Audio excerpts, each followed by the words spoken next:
Hello, partners. During these past 30 or so reports, we've heard a lot about famous Americans who made a difference. Most of them, both men and women, have been from the days of the Revolutionary War. But in recent reports, my researcher and writer Dennis Daly has been looking at some rather modern people. This time around, Dennis profiles a man who may have brought more smiles to people during the last century than any other. We're profiling him here because, in many ways, his contributions are as important as those of the many generals and politicians that we've honored. Not only that, he is a great example of a self-made man. He can serve as a beacon for many of us who fought depression, who felt left out, and who thought they were just worthless. When our honoree this week was still a very small boy, one of his uncles gave him a nickname, and it lasted all his life. You see, this little boy loved to read comic books and comic strips. Oh, you know him so well, but I'm going to hang on to him just for a minute. One of his favorites was called Barney Google. You know, the guy with the googly eyes. Well, Barney Google had a horse named Sparkplug, and this young man's uncle called our honoree Sparky.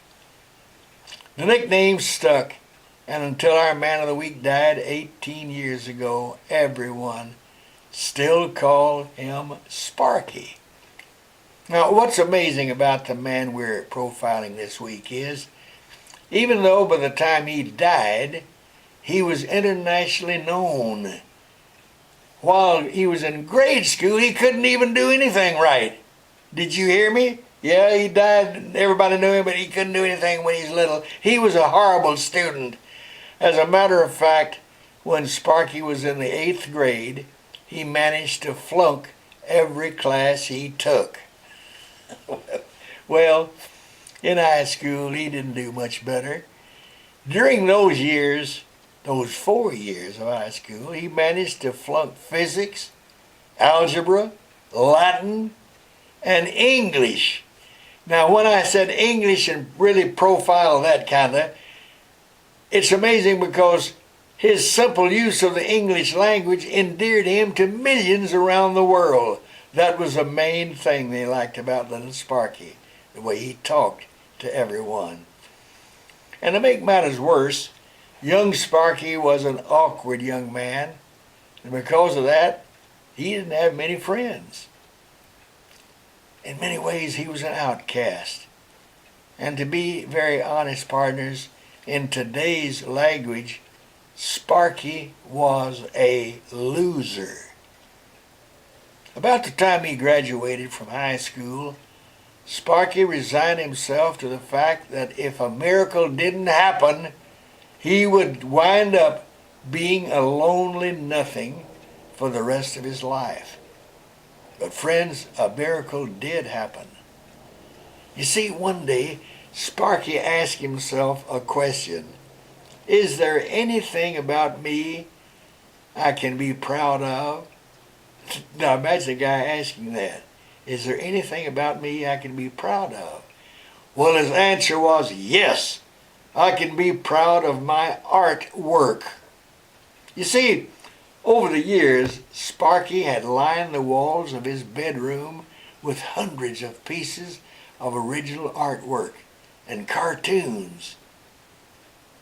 He decided that if no one was going to discover him, he better tell the world about his talents himself. But first, he sent some of his best work to the Walt Disney Studios. Well, they looked it over. They returned it. All of the artwork was returned and had a note on it. It said, "Sorry, but you are not what we're looking for." He began to develop a cartoon character that was much like himself. That is, someone not very attractive, someone very shy, a guy who was a loner, in many ways the little character who was a loser. Sparky felt comfortable in drawing this little guy because he was pouring out the feelings of his own inadequacies through the soul of this little creation. He had to give him a name, so he chose his own first name, Charles. He changed it then to Charlie. The boy's last name was, of course, Brown. And so, from the lonely life of a cartoonist, the lovable loser Charlie Brown was born. Psychologists said that people identified with Charlie Brown because they could see in this little boy all of the things that had gone wrong with their own lives, and many of the things that were still sad in their personal lives. Someone once said of Sparky Charles Schulz, yes, he was a loser, but he eventually became a winner. For some, you see, it just takes longer than others to reach the top.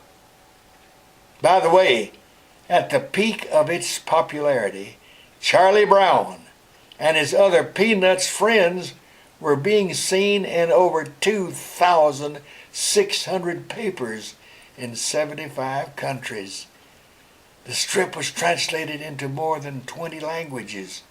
Over the nearly 50 years that Peanuts was published, Sparky, that is Charles Schulz, drew nearly 18,000 comic strips.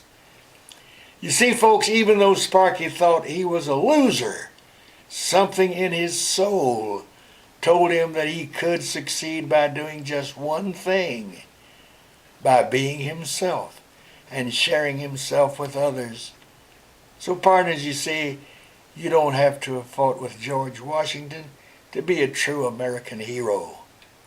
Over his half-century career, Charles Schulz made us smile and laugh, always in a family clean way. He made us forget about the war and Watergate and Vietnam and tragedy. He didn't fight at Bunker Hill or freeze with George Washington at Valley Forge. But Charles Schulz used his own memories of those freezing winters in Minnesota to warm all of our hearts. Well, partners, the tears in my eyes are very joyful ones, not sad. So thankful that Dennis has brought us a true story of a very famous American who felt he was a loser. Hey, what a winner he really was. Okay, look up there. Click the box with the red X in it and go back to the report page. I love telling you stories like this. God bless you, Dennis, for keep bringing us these stories. I love you.